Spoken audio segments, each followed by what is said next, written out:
Jeremías capítulo 1, versículo 1. Las palabras de Jeremías, hijo de Hilcías, de los sacerdotes que estuvieron en Anatot, en tierra de Benjamín. Palabra de Yahvé que le vino en los días de Josías, hijo de Amón, rey de Judá, en el año 13º de su reinado. Le vino también en los días de Joacim, hijo de Josías, rey de Judá, hasta el fin del año 10 de Sedequías, hijo de Josías, rey de Judá, hasta la cautividad de Jerusalén en el mes 5. Vino pues palabra de Yahvé a mí, diciendo: antes que te formase en el vientre te conocí, y antes que nacieses te santifiqué, te di por profeta a las naciones. Y yo dije: Señor Yahvé, he aquí, no sé hablar porque soy niño. Y me dijo Yahvé: no digas soy un niño, porque a todo lo que te envíe irás tú, y dirás todo lo que te mande. No temas delante de ellos, porque contigo estoy para librarte, dice Yahvé. Y extendió Yahvé su mano y tocó mi boca, y me dijo Yahvé: he aquí he puesto mis palabras en tu boca. Mira que te he puesto en este día sobre naciones y sobre reinos, para arrancar y para destruir, para arruinar y para derribar, para edificar y para plantar. La palabra de Yahvé vino a mí diciendo: ¿qué ves tú, Jeremías? Y dije: veo una vara de almendro. Y me dijo Yahvé: bien has visto, porque yo apresuro mis palabras para ponerlos por obra. Vino a mí la palabra de Yahvé por segunda vez, diciendo: ¿qué ves tú? Y dije: veo una olla que hierve, y su faz está hacia el norte. Me dijo Yahvé: del norte se soltará el mal sobre todos los moradores de esta tierra. Porque he aquí que yo convoco a todas las familias de los reinos del norte, dice Yahvé, y vendrán y pondrá cada uno su campamento a la entrada de las puertas de Jerusalén, y junto a todos sus muros en derredor, y contra todas las ciudades de Judá. Y a causa de toda su maldad proferiré mis juicios contra los que me dejaron e incensaron a dioses extraños, y la obra de sus manos adoraron. Tú pues, ciñe tus lomos, levántate y háblales todo cuanto te mande. No temas delante de ellos, para que no te haga yo quebrantar delante de ellos. Porque aquí que yo te he puesto en este día como ciudad fortificada, como columna de hierro y como muro de bronce contra toda esta tierra, contra los reyes de Judá, sus príncipes, sus sacerdotes y el pueblo de la tierra. Y pelearán contra ti, pero no te vencerán, porque yo estoy contigo, dice Yahvé, para librarte. Es quizá mi profeta preferido, en el cual yo tengo más inclinación o me puedo identificar más en este libro que quizá cualquiera de los otros profetas. No tanto por lo que es el mensaje, porque el mensaje sigue siendo más o menos el mismo si comparáis con Isaías, con Amós, etc., pero sí porque aquí Jeremías expresa mucho de sí mismo, de su situación, de su carácter, en la manera en que él ha sido llamado por el Señor y cómo se envuelve en todas las circunstancias, y podemos mezclar las profecías y los mensajes a Judá y a las naciones con su propia experiencia y su situación. Jeremías comenzó muy joven. Cuando nos está diciendo aquí en el versículo 6 que era como un niño, y algunos que hacen el estudio del momento en que pudo ser llamado a la obra y de dónde venía con respecto a sus padres, algunos piensan que posiblemente tendría unos 16 o 17 años cuando el Señor por primera vez le habló a él. Y lo podemos ver a lo largo de toda una época del pueblo de Judá muy conflictivo. Y sobre todo podemos escuchar sus palabras y podemos descubrir sus sentimientos en el momento de una terrible situación, cuando al final el pueblo de Judá y de Jerusalén iban a ser dispersados y vencidos por Babilonia, aun a pesar del constante mensaje, quizá por 50 años o más, que Jeremías estuvo anunciando a Judá, a Israel. Todo ese periodo de tiempo, todo ese sufrimiento y su carga tienen mucho que decirnos. Hay mucha expresión de dolor por lo que Jeremías tiene que anunciar y proclamar, pero al mismo tiempo hay un inmenso afecto por aquellos a los que le tiene que hablar y mucha esperanza con respecto a lo que habría de venir después. Una de las cosas que descubrís cuando miréis o leáis o meditéis en el libro de Jeremías es que fue él el que puso aquellos 70 años de exilio. Dijo que sí, al final el pueblo de Dios caería y serían enviados al exilio, pero serían 70 años. Y después descubrimos cómo Daniel y otros analizan y se dan cuenta, Esdras y Nehemías, que viene el momento de la vuelta, de la restauración. Así que es muy importante en ese sentido porque da una profecía muy específica del cumplimiento de la palabra del Señor. No es un libro fácil de organizar. Todos sus capítulos con sermones y historias están entremezclados. No sabemos si fue propósito de Jeremías que esto fuera así o quizá de su escriba, porque él tenía un escriba que le ayudó y que le hizo las copias a veces de sus propias cartas, que lo ordenó de esta manera. Así que a veces o varias veces nos encontramos con el problema de que Jeremías está trayendo un mensaje y no sabemos dónde colocarlo en la historia de los reyes. Si fue muy al principio o fue muy al final, porque lo que nos está diciendo es estáis en pecado, el Señor anuncia castigo y si no cambiáis va a ocurrir esto. Pero no podemos decir que esto fuera ya casi al final o al principio. En cambio otros vais a descubrir, y si lo vais señalando en vuestros libros, y lo vuelvo a decir, es que la Biblia no es para que la leáis como una pastilla para dormir, que la Biblia es para estudiarla y meditarla y aplicarla.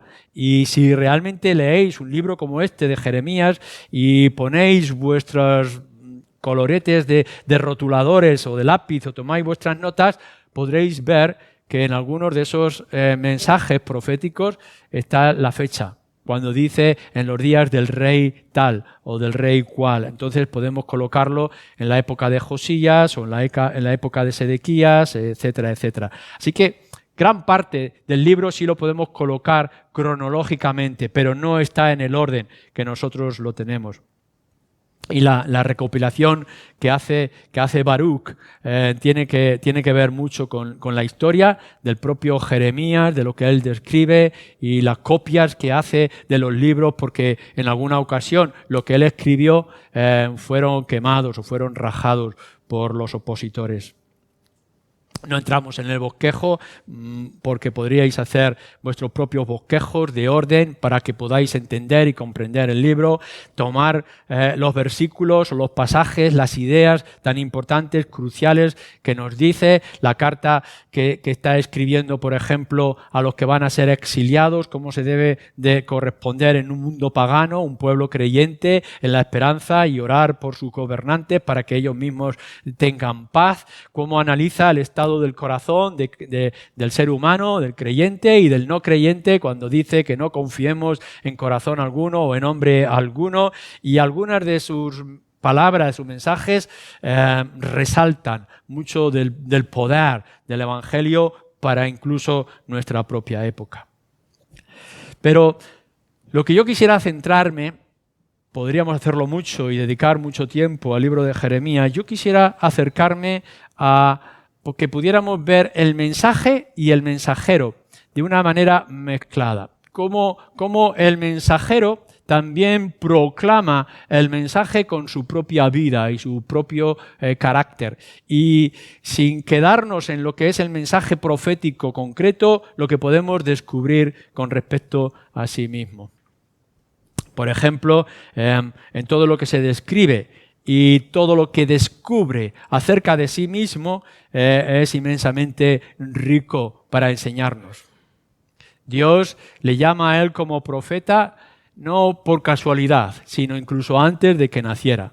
Desde el vientre de su madre, Dios, Yahvé, ya ha decidido que aquel niño será instrumento para él antes de que naciese.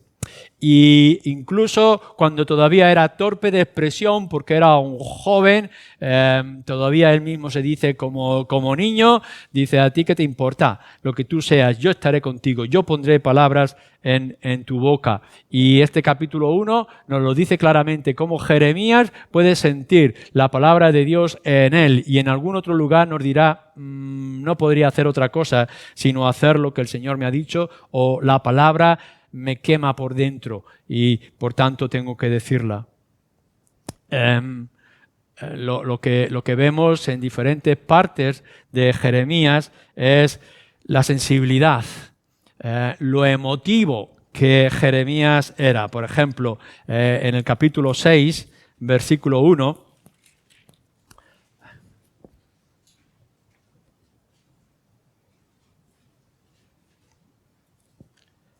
en el capítulo 13, 6.1, huid, bueno, no era este el que yo buscaba, donde se señala el 13, versículo 17,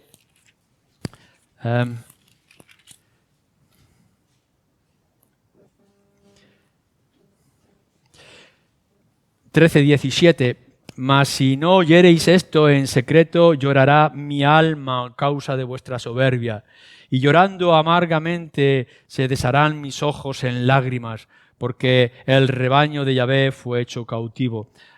Fijaros cómo él está expresando el mensaje, él está comunicando el mensaje y está esperando la reacción del pueblo. Y el pueblo, él sabe que se van a resistir, que lo van a rechazar. Y entonces él dice: mi alma llorará ante lo que vosotros vais a hacer o estáis experimentando. Capítulo 14 también, Lamentaciones también en varias ocasiones, cuando él habla de llorar, de deshacerse en lágrimas por el mensaje que tiene que hacer y por el resultado que sabe que va a tener. No es un mero profesional de la tarea, sino que está envuelto por completo en lo que él quiere expresar.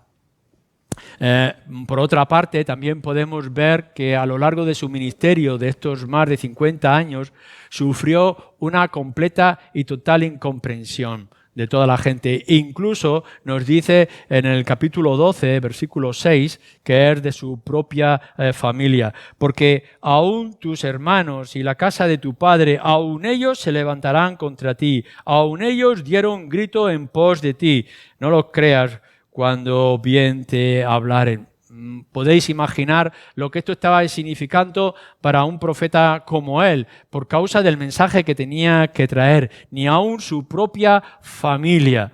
Esto nos retoma al Evangelio, cuando nos dice que incluso padres y madres se opondrán a aquellos y que sufriremos persecución por causa del Evangelio también dentro de nuestras propias casas. Jeremías ya lo estaba experimentando, pero no solamente de su familia, de la incomprensión de los suyos, sino de las autoridades, de los príncipes. Le acusaban de traidor, le pusieron en prisión, le pusieron cepos, lo metieron en cisternas llenas de cieno, le golpearon en más de una ocasión y fue al final exiliado a la fuerza en Egipto, algo que él había estado diciendo que no se debería de hacer porque sería un castigo de parte de Dios. No vayáis a Egipto, no os escondáis o exiliéis allí, pero fue forzado a ir allí. Así que su vida, la vida de su ministerio, a lo cual Dios le llamó, fue terrible.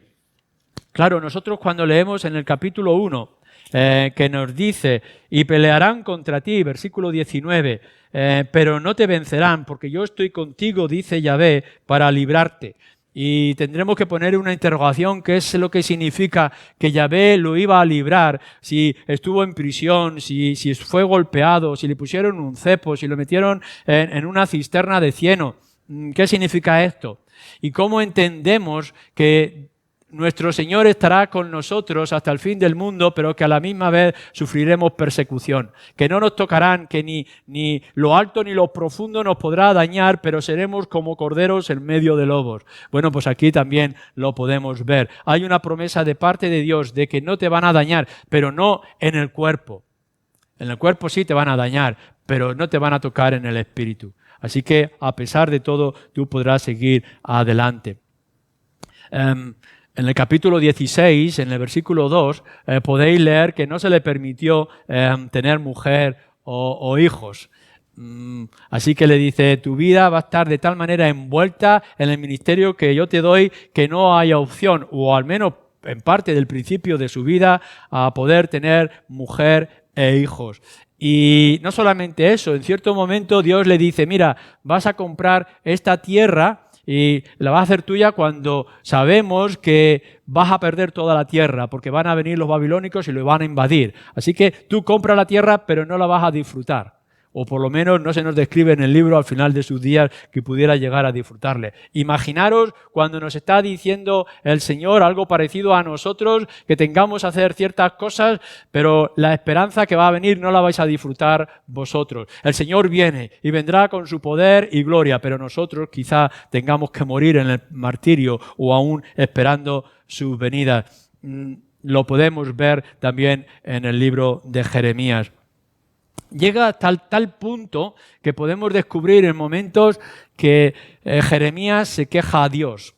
Hay que diferenciar, Jeremías no se queja contra Dios o no se queja de Dios, pero sí que tiene que venir delante de Dios y podemos descubrir en el capítulo 15, en el 18 o en el 20, de lamentarse. ¿Por qué está aquí? ¿Por qué ha nacido?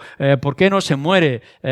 Lamentar su propio nacimiento, como nos describe en el capítulo 20, versículo 14, cuando llega un momento en donde ya no le faltan las fuerzas. ¿Por qué me ha llamado a este trabajo? ¿Por qué tengo que hacer lo que tengo que hacer? Cuando no veo la respuesta y la reacción positiva de la gente. Dios mío, ¿por qué me has abandonado? Nos dice nuestro Señor Jesucristo, y lo podemos ver experimentado también en la misma vida y experiencia de Jeremías. Querer dejar su ministerio porque no está viendo el resultado que a él le gustaría tener. Y aún así Dios viene y a animarle y a decirle, sigue adelante, yo tengo un plan para ti, aun cuando no lo puedas llegar a disfrutar. Esa esperanza de 70 años para después volver a la tierra prometida no fue una bendición para él o no lo pudo disfrutar. Todo esto lo está mezclando el profeta Jeremías. Y entonces, cuanto mucho más podríamos dar de él en otros muchos pasajes de todo el libro, entonces nosotros tendremos que sacar algunas implicaciones de las muchas que pudiéramos ver de su mensaje, del momento, del mundo, de las naciones alrededor, del pueblo de Israel, etc. Dejarme que os diga solamente 5 implicaciones que podemos entender de la vida de Jeremías en el ministerio que le ha sido dado. Sin ponernos a su nivel, porque ninguno de nosotros va a poder ponerse al nivel de Jeremías como mensajeros que también nosotros somos, o testigos, o también la voz de Dios en nuestra generación. Lo primero, y lo vemos en el capítulo que hemos leído al principio, en el versículo 5, en su llamamiento, en el versículo 7, no digas soy un niño, yo te he enviado, yo te he escogido, tú eres mi instrumento, etcétera. Podemos decir estamos en las manos del Señor, Dios ha decidido para Jeremías algo especial, pero el mensaje que nosotros tenemos y el ministerio que tenemos que llevar no es muy romántico y no es nada atractivo. El ministerio, el servicio del Señor es algo muy difícil. A veces tenemos el engaño cuando nos hemos convertido de verdad al Señor. Y todos creo, los que hemos tenido una verdadera conversión, lo hemos pasado de una forma o de otra. De pronto hemos descubierto el Evangelio, el perdón de nuestros pecados, y hemos tenido el deseo de ir a todo el mundo a anunciarlo. Y pensar de que, bueno, si yo lo he entendido y yo lo he recibido y ahora tengo esta paz o esta emoción, pues entonces todos los demás lo van a poder tener. Y nos damos cuenta cuando van pasando las semanas que nuestros amigos no entienden nada de lo que estamos diciendo, nuestra familia se opone y el mensaje rebota al corazón duro de la gente que está a nuestro alrededor. Y viene ese desánimo, ese jarro de agua fría ante esa situación. Pensábamos que todo el mundo se iba a convertir, o por lo menos muchos más, o cuando hemos recibido un llamamiento específico de ir y hacer cierta tarea, y cuando vamos a hacerla vemos que el resultado no es lo que esperábamos, y viene todo un desánimo a nuestras vidas. Esto es lo que le está pasando a Jeremías. El Señor, a la misma vez que le está enviando como su mensajero, le está diciendo: se van a oponer a ti. Vas a tener dificultades, no van a poder contigo, tú vas a ser como un muro, porque yo voy a estar contigo, pero vas a tener dificultades. Nuestro Señor en Juan capítulo 17 dice que muchos creerán por el testimonio que nosotros podremos dar. Dice, no solamente los que han creído conmigo, dice Jesús, sino que otros muchos creerán por el testimonio, pero el mundo se les opondrá. Y tendrán también aversión y luchas y conflictos, etc. Si pensáis que el Evangelio que nosotros tenemos es fácil, no os engañéis, porque entonces vendrán los desánimos y la tristeza. Denunciar el pecado es parte de nuestro ministerio y lo fue para Jeremías. Llegar a una nación y decir, sois pecadores y por causa de este pecado, el pecado personal, pecado de familia, pecado nacional, el pecado de los líderes, trae unas consecuencias terribles. Esta tierra, aun cuando la dio el Señor, la vais a perder por completo y seréis llevados al exilio. Este mensaje no es fácil. Claro, si nosotros vamos en el día de hoy a la gente diciéndole tenemos un Dios amoroso, es un Dios de amor, es un Dios que siempre tiene los brazos extendidos y que nunca se cansa y que nos va a curar y que nos va a ayudar y que va a solucionar todos nuestros problemas, todo es fiesta, todo es alegría, todo es gozo, pues seguramente no tendremos ningún problema, ninguna dificultad y nos dejarán pasar con nuestras buenas palabras. Pero si tú vas a la gente y anuncias el pecado, y les dices que estás bajo la ira de Dios y que eso tiene unas consecuencias y que no solamente hay un cielo glorioso y hermoso que espera a los creyentes, sino que también hay un infierno terrible para los que no aceptan esa conversión o ese Señor Jesucristo, entonces no tendréis tanta facilidad y podréis daros cuenta cuán difícil es poder anunciar el Evangelio. El oponerse a todo lo que es la luz, el entendimiento del mundo y todo lo que son las autoridades que hoy nos gobiernan. Porque podemos tratar con gente a nuestro alrededor en conversaciones fáciles de familia y de amigos, pero cuando nuestra voz tiene que ir a todo lo que es la sociedad en la que estamos viviendo, no va a ser fácil. Y eso es lo que está experimentando, o al menos está manifestando, descubriendo Jeremías. Yahvé, Señor, mira lo que pasa. Es que yo voy allí y me rechazan una y otra vez. Señor, ¿por qué estoy en este pozo? ¿Por qué no me libras? ¿Por qué no traes venganza ante todo lo que me están haciendo? Si yo soy tu instrumento. Y no podemos olvidar que eso va a pasar, está pasando con los mártires de la Iglesia en diferentes lugares del mundo y que nosotros nos encontramos con esta situación. No es únicamente ven cuando quieras y como te apetezca el Señor Jesucristo. Lo que estamos diciendo, eres pecador, tienes una enfermedad mortal que es tu propio pecado y que te va a arruinar por siempre si no le pones remedio. Eres culpable delante de un Dios justo que no permite el pecado. Esto entonces nos va a crear enemistades. El mensaje, como hemos leído aquí en el capítulo 1, nos va a hacer a nosotros que seamos muro.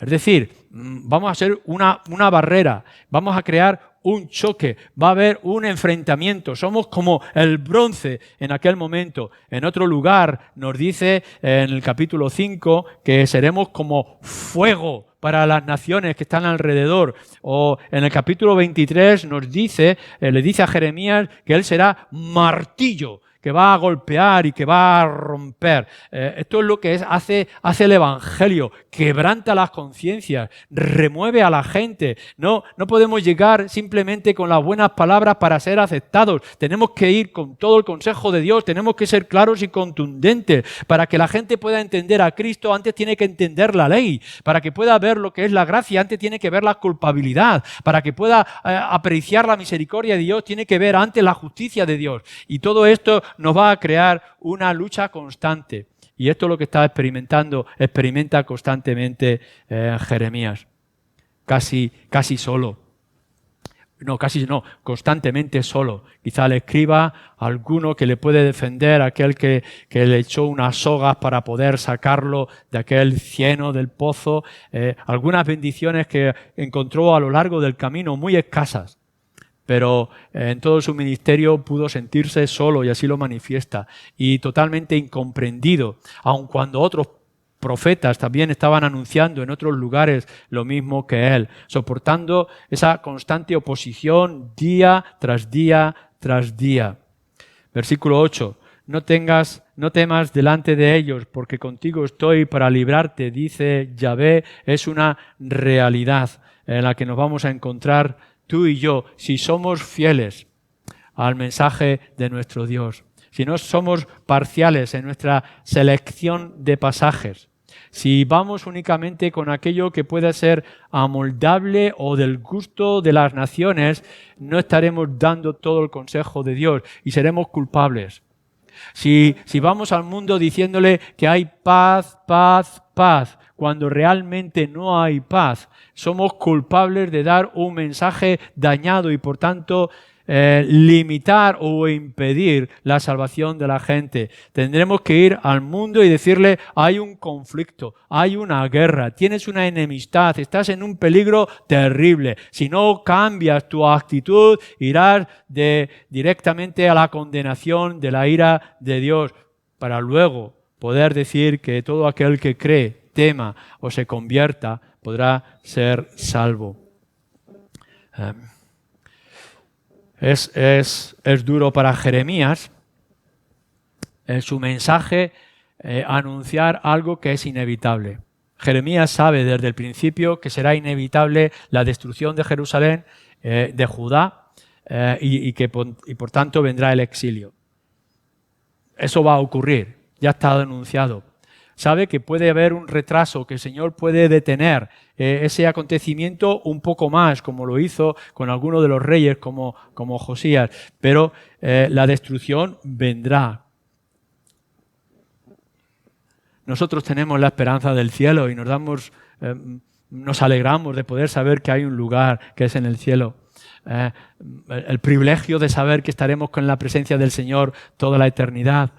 Pero, hermanos, amigos, también hay un infierno y no lo podemos evitar. Podemos esconderlo, podemos disimularlo, podemos dejar de hablar, podemos decir otras palabras, podemos traer otro mensaje, pero la Escritura y los Evangelios nos hablan claramente de que hay un infierno. Y eso va a ocurrir. No hay manera alguna de que podamos escapar de este mensaje. Y se lo tenemos que decir a las naciones, se lo tenemos que decir a nuestra familia, se lo tenemos que decir a nuestros hijos, se lo tenemos que decir con claridad, que sí, que hay un cielo, que hay salvación, que hay oportunidad para perdón de pecado, pero que hay un infierno y va a seguir habiéndolo. Y que a ese infierno van todos aquellos que no tengan el remedio y que ese remedio único es Cristo. Y vosotros solamente podréis decir lo que os gusta decir del Evangelio, pero si no habláis de estas cosas, y no le hablamos con la contundencia y la seriedad con la que se deben de traer, si no le decimos y alertamos al pueblo de Israel que vendrán a ser arrasados y aniquilados y que serán llevados al exilio, y si no vamos nosotros a decirles que si no cambian de su mente y su corazón, si no se convierten, si no vuelven al Señor, irán al infierno, porque está ahí y está a la espera después del juicio. Es un servicio, es un ministerio que no es fácil. Ser cristianos en el mundo de hoy, ser los mensajeros del Señor, no es fácil. Podréis engañaros pensando que, bueno, vais a ir curando enfermos o que podréis ir aliviando las cargas o solucionando sus problemas, convertiros en unos trabajadores sociales estupendos en la sociedad en la que estamos viviendo. Pero ellos, con sus brazos, con su riqueza, con su cabeza, con sus ojos, si no tienen a Cristo, irán al infierno. Y por tanto tendremos que ponernos firmes con este mensaje. Lo segundo, el profeta Jeremías se envuelve por completo en el mensaje. Él, como he dicho anteriormente, no es un profesional, sino que lo está haciendo por vocación o por llamamiento. Jeremías no es un cartero. El cartero está en la oficina de correos y coge las cartas y ve los nombres y las direcciones y las mete en su bolsa y va y reparte la carta, y esperamos que sea fiel y que la carta llegue a su tiempo a nuestros buzones y nosotros nos alegramos por esa carta, pero es simplemente un cartero. Pero lo que Jeremías nos está mostrando es que él está envuelto por completo. Y todo lo que está ocurriendo le está afectando. En el capítulo 16, en versículo 2, nos dice que ni siquiera su familia le entendía y que él mismo se rinde a este trabajo. Rinde su vida. En el momento en que él es llamado, y es llamado desde el vientre de su madre, y llamado específicamente cuando era un joven, desde ese mismo instante él rinde su vida y no puede separar el mensaje de su persona.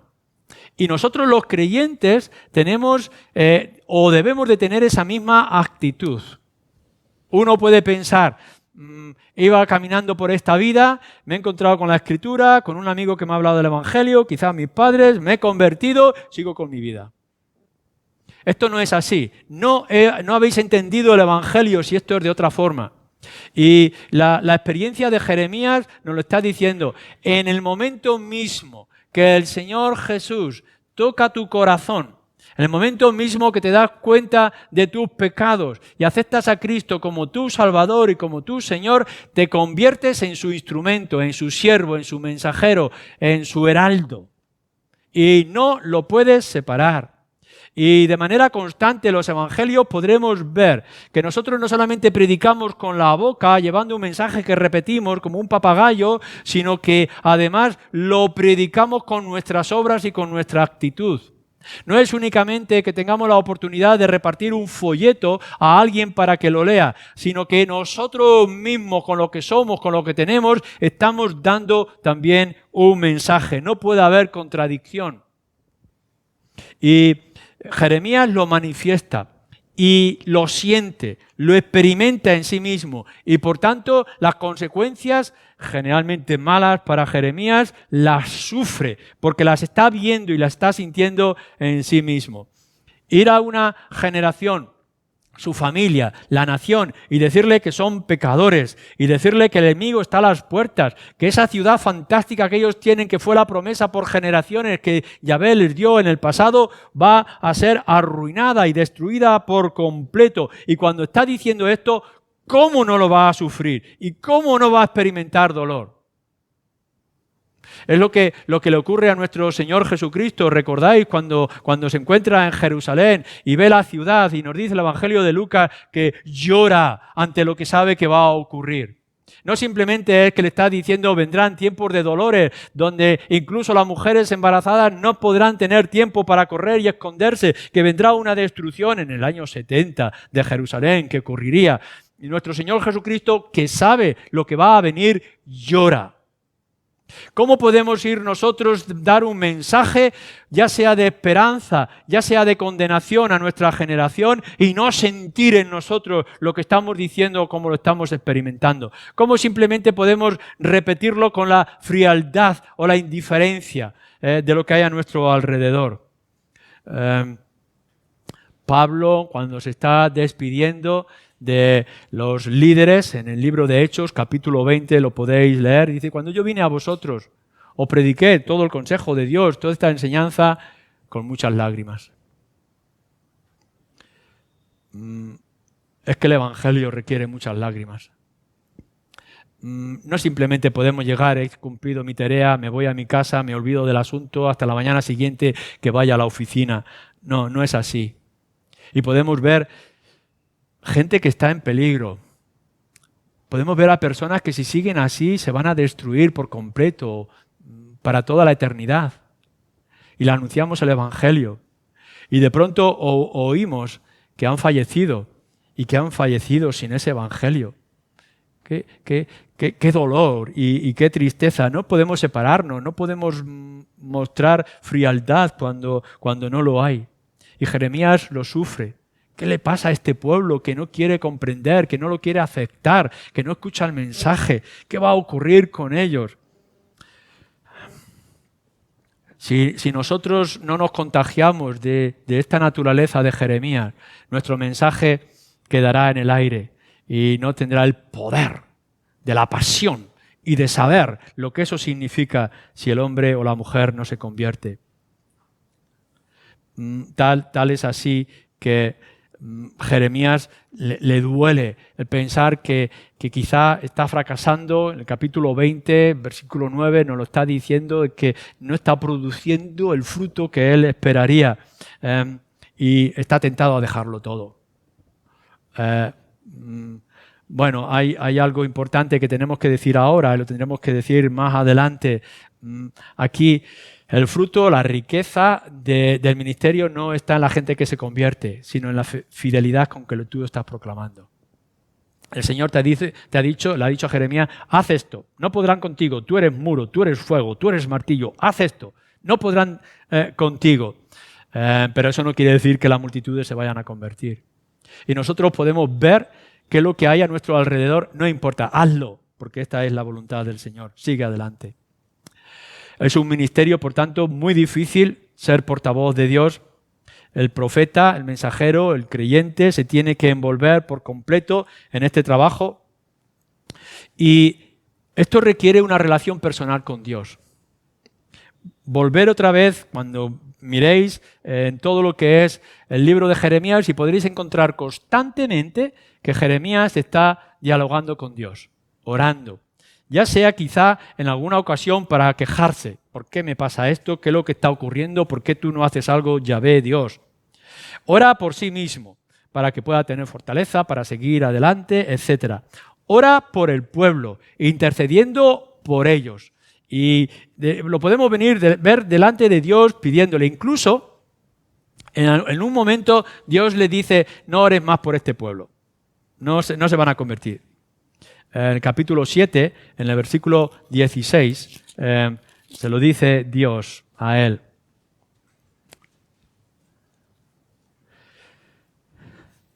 Versículo 16, 7:16. Tú pues, Jeremías, no ores por este pueblo, ni levantes por ellos clamor, ni oración, ni me ruegues, porque no te oiré.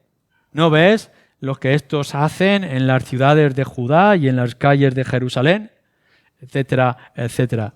Pero ¿qué es lo que hace Jeremías? Seguir orando, seguir suplicando, seguir intercediendo por el pueblo de Israel. ¿Qué es lo que hizo Moisés? Cuando Dios le dijo a Moisés, voy a destruir este pueblo y te voy a dar otro. Y Moisés dice, no lo hagas. Quítame antes de tu libro, pero no lo hagas. ¿Qué van a decir las naciones? Y podemos ver a Moisés intercediendo y podemos ver a Jeremías intercediendo.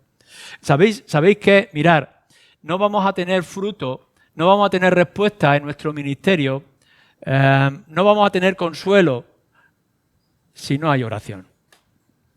Tenemos que orar de la misma manera que ponemos toda nuestra pasión y fuerza para que nuestro familiar, amigo, conocido, compañero entienda el Evangelio y le estamos explicando de una manera u otra para que abra sus ojos. Esa misma pasión la tienes que poner en la oración cuando hables con Dios. Si no hay esta relación de oración, entonces algo nos va a faltar, porque no depende del que corre, sino del Señor que tiene misericordia. Y por tanto hay una constante exhortación. Las palabras que nos dice en el capítulo 15, o le dice a él en el capítulo 15, son también importantes. Fijaros bien, 19-21. Por tanto, así dijo Yahvé, si te convirtieres, yo te restauraré, y delante de mí estarás, y si entresacares lo precioso de lo vil, serás como mi boca. Conviértanse ellos a ti, y tú no te conviertas a ellos. Y te pondré en este pueblo por muro fortificado de bronce, y pelearán contra ti, pero no te vencerán, porque yo estoy contigo para guardarte y para defenderte, dice Yahvé, y te libraré de la mano de los malos, y te redimiré de la mano de los fuertes. De lo que ya le había dicho en el tiempo de su llamamiento, capítulo 1, ahora se lo está diciendo. Pero fijaros bien en el detalle, que Dios le está diciendo a Jeremías: conviértete a mí. Es decir, confía en mí, ríndete a mí. No te conviertas tú a ellos, sino que ellos se conviertan a ti. Lo que nos está diciendo es, mirar, ¿quién es suficiente para esta tarea? Nadie, ninguno de nosotros es suficiente. Pero si te envuelves en el Señor, si descansas en el Señor y no te dejas llevar por el mundo y por lo que hay a tu alrededor, ellos se convertirán a ti o al mensaje que tú traes. Esto es lo que a nosotros nos debe de mover de manera constante. ¿Podéis verlo esto en vuestras vidas? ¿Os podéis ver identificados por completo en lo que es el mensaje y el mensajero? ¿Estáis anunciando el Evangelio con vuestras propias vidas? ¿Cuál es el mensaje de Jeremías? Más de 40 veces podéis encontrar las palabras dirigidas al pueblo. Volveos, vuélvete, vuélvete. Y también un montón de veces viene la palabra convertirse. Convertíos al Señor, a Yahvé. Convertíos, volver, una y otra vez, lo está diciendo capítulo 3, capítulo 4, etcétera, etcétera. No es tanto que confiemos en el resultado, como hemos dicho. Tú simplemente ve y dile al mundo: conviértete, vuélvete al Señor. La única esperanza que tiene nuestra sociedad, que tienes tú si no eres creyente, que tiene tu familia si aún no ha entendido el Evangelio, es que se vuelvan al Señor. Vuélvete, conviértete al Señor. No hay otra cosa que nosotros podamos hacer. No podemos operar en su corazón. No lo podemos transformar. Esto es una obra del Señor. Pero esta es nuestra tarea. Nuestra tarea es ser pesados, ser constantes, perseverar en la tarea de ir una y otra vez por los diferentes medios y decirle al mundo y a la sociedad: conviértete, vuélvete a Él, porque es la única esperanza, es la única solución. Esto es lo que Dios demanda de nosotros. Esto es lo que ellos tienen que hacer. No nos queda otra tarea: seguir haciéndolo día tras día. Y entonces, como hemos leído en el capítulo 1, versículos 18 y 19, no te vencerán. Podemos pensar que quizá no hubo fruto, porque en realidad quedó un pequeño remanente y después hubo una traición. Nos cuenta también el libro y los libros de historia que tuvieron que salir, al final terminaron en el exilio y quedaron muy pocos en aquella tierra que no fue poblada, sino 70 años después, cuando los fieles pudieron volver otra vez a la nación. ¿Fruto de Jeremías? Eso se lo dejamos al Señor. Pero lo que nos consta y lo que nos queda es la fidelidad con la que Él lo hizo. ¿Cómo serás tú recibido cuando te presentes a las puertas del cielo? ¿Cómo serás tú tratado cuando vengas delante de Él? No como un mero creyente, sino que vengas con el deber cumplido. Buen siervo fiel. ¿Estamos deseando escuchar estas palabras? Pero dejadme ya terminar con esto. Lo curioso que podemos ver en el Evangelio es que el Señor Jesucristo fue confundido con Jeremías. En cierto momento el Señor Jesús preguntó: ¿quién dice la gente que soy yo? Bueno, algunos dicen que eres Elías, otros dicen que eres Jeremías. Y yo creo que si escarbamos, indagamos y meditamos, descubriremos que hay una relación en el carácter y en la actitud humilde de nuestro Señor con el carácter también de Jeremías. Pero yo quiero ir un poquito más allá. ¿Cuál es nuestro mensaje? ¿Qué es el Evangelio? El Evangelio es el Señor Jesucristo. ¿Y qué es lo que estamos diciendo? Que tú te tienes que identificar con el mensaje, que tienes que identificarte con lo que anuncias. No solamente es lo que dices, sino cómo lo dices y cómo lo vives. En otras palabras, te tienes que identificar con Cristo. ¿Puede ver la gente a Cristo en ti?